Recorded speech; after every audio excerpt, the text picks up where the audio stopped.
চলো হোলির পরের দিনই আমরা একটু বেরিয়ে পড়েছিলাম সন্ধেবেলায়।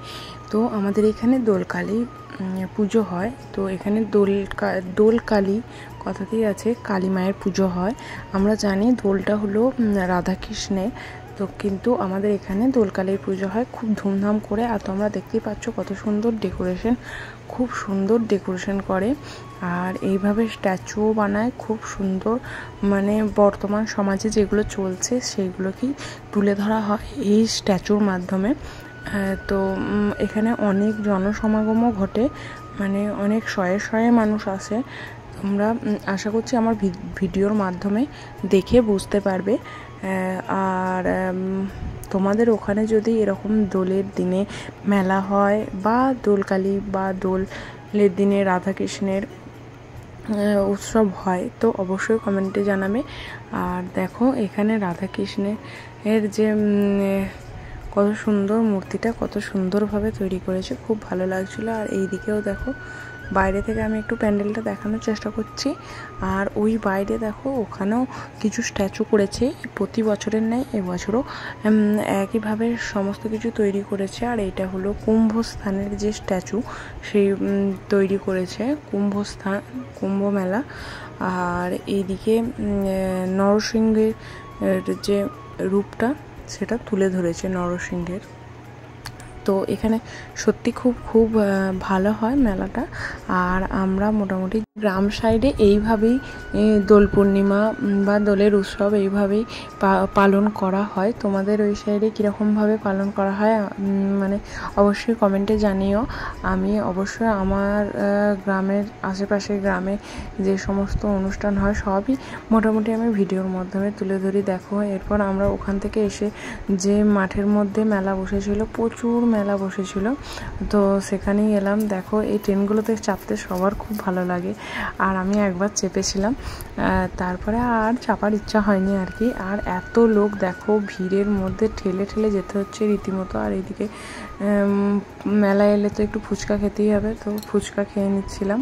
তো ফুচকা খেয়ে নেওয়ার পরে একটু দাঁড়িয়েছিলাম একটু আইসক্রিম খাওয়ার জন্য, কিন্তু আইসক্রিমও শেষ হয়ে গিয়েছিলো। দিয়ে দাঁড়িয়ে দাঁড়িয়ে আমি ভাবলাম তাহলে একটু প্রোগ্রামটা একটু দেখি। তো প্রোগ্রাম হচ্ছিলো, প্রোগ্রামটাই দেখছিলাম, খুব সুন্দর প্রোগ্রামও হচ্ছিলো, নাচ গান সমস্ত কিছুই হচ্ছিলো।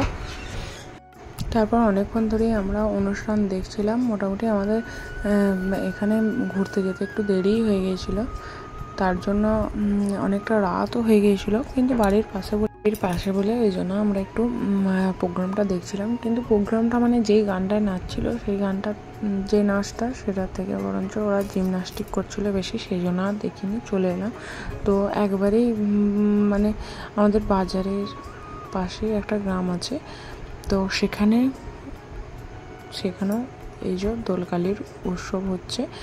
আর দেখো এখানে লাইটের কাজটা খুব সুন্দর করেছে, মানে এত সুন্দর ডেকোরেশন করেছে, খুব ভালো লাগছে। আর সামনে দেখো কত সুন্দরভাবে রাধাকৃষ্ণের মূর্তিটাকে সাজিয়েছে।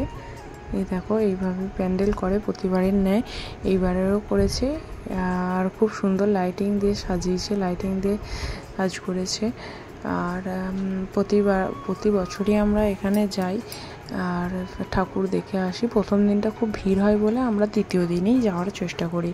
আর এখানে আবার ফোনপেও ইউজ করছে, মানে মা ফোনপেতেও টাকা পেমেন্ট নেয়, তাই ফোনপেও করে দিতে পারো প্রণামী বক্সে যদি খুচরো না থাকে।